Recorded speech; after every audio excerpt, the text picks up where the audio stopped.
escrever para eles comprarem, tá? Para associar com vocês. As meias são compressivas, por quê? Porque elas têm aquela elasticidade, é um material um pouco mais rígido, mas é confortável. Para fazer aquela compressão para quê? Qual o objetivo da compressão? É auxiliar o músculo, né, que é a nossa bomba, que é o nosso segundo coração, que é a panturrilha, a bombear aquele sangue para fazer com que ele volte para o coração, se oxigênio no pulmão e volte para o corpo todo para levar oxigênio para a célula. Ou para o edema, para tirar aquele líquido, para ele escoar para um outro local que a gente consiga eliminar. Esse é o objetivo da compressão, né? Tanto para o edema quanto para o sistema venoso. Então, as meias, você vai calçar e ela vai comprimir. As bandagens, não, você vai ter que enfaixar para poder fazer a técnica correta. Então, geralmente, sempre que vai fazer isso é um profissional. Dificilmente o paciente vai comprar uma bandagem para ele mesmo se enfaixar.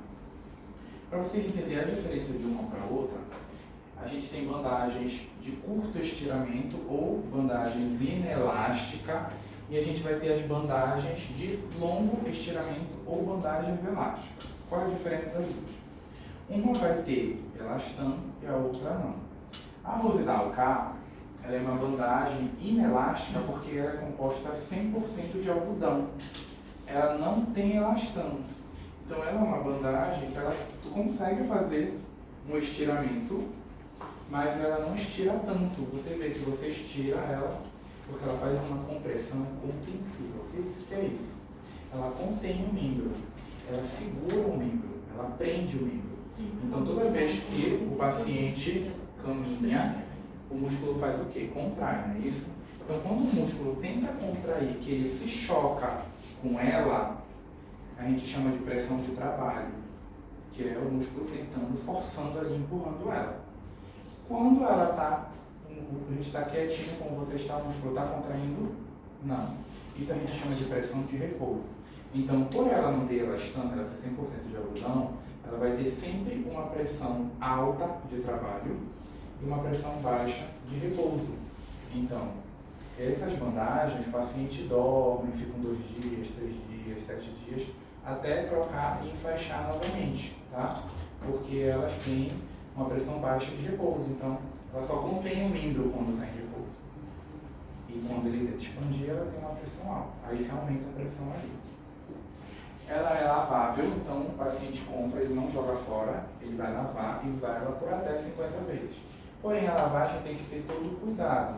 Não posso torcer, não posso botar em máquina de lavar.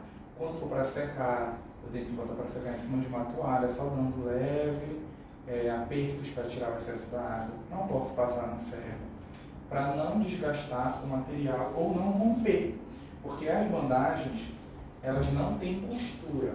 Aqui são fios de algodão entrelaçados um no outro. Então, se eu corto ou se eu tenho um movimento, esses fios eles acabam se soltando. Então, tem que ter esse cuidado aí, tá? Uma indicação dela sempre é o tratamento do linfedema, insuficiência venosa crônica ou úlcera venosa, quando o paciente já tem a lesão. Ela tem uma sensibilidade de aproximadamente 90%, então é o máximo que ela consegue estirar. E ela vai fazer aqueles 2 tipos de compressão que eu falei para vocês. Essa aqui é a Só uma ressalva. Essa bandagem que ele está falando, a Rosedal K, ela equivale às nossas meias de alta compressão. Tá? Isso que eu ia perguntar, porque ali eu estou vendo que é uma alta compressão. O que seria a alta compressão dela e a média?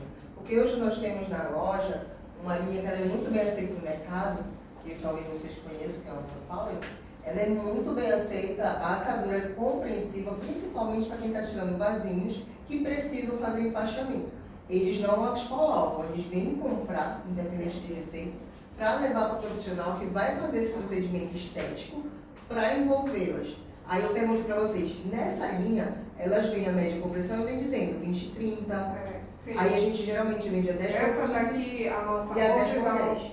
essa nossa Rosedal K, ela equivale a 30 a 40. Certo. E ela pode também ser indicada para o mesmo procedimento que a gente tem? Não. Que vai ser indicada para o procedimento de escleroterapia é a nossa perfecta, tá? Ela equivale a 20 e 30. É como se fosse as nossas meias de média compressão. Assim, Vai para falar vocês agora. entenderem o seguinte: as meias de compressão, elas já vêm com uma pressão estabelecida. que é justamente, por isso que ela tem vários tamanhos. Por isso que eu não posso usar na minha perna M, eu não posso usar uma P, porque essa compressão vai ser muito alta. Então, geralmente, o encaixe, o tamanho, o diâmetro é para ela aplicar aquela pressão que já vem lá estabelecida na caixa, né? A bandagem, ela não tem uma pressão estabelecida, porque a pressão, ela vai de acordo com a aplicação e a destreza do profissional. É por isso que a pessoa não pode se enfaixar. Acontece em cursos que a gente faz, que é o treinamento envolvendo o Brasil. Às vezes o profissional enfaixa, sabe a técnica, mas ele aplica tanta pressão que quando a gente vê, que a gente vai a freio, está 90 milímetros de mercúrio. Está como se ele estivesse usando 2 meias de alta compressão. Então, bem isso. Ele tem que ter muita destreza na hora de fazer o encaixamento. Então, aqui eu não tenho uma pressão estabelecida. A pressão mínima, né, terapêutica, como alguns profissionais falam, é de menos 45 milímetros de mercúrio. Só que aí, essa pressão de 45 milímetros de mercúrio, ele só vai saber aquele profissional que está todo dia, trabalha na área, aplica, por isso que geralmente ou vai ser médico ou fisioterapeuta ou enfermeiro que vai comprar. Nós estamos atendendo um fisioterapeuta que só indica o Rosical, ele vai lá, compra o Rosidal, ele vai lá, compra o de 10, o de 8 e o de 6 centímetros. Porque geralmente ele trabalha ele já com vai com linfedema, né? Eles estão indo lá conosco já. Aqui, né?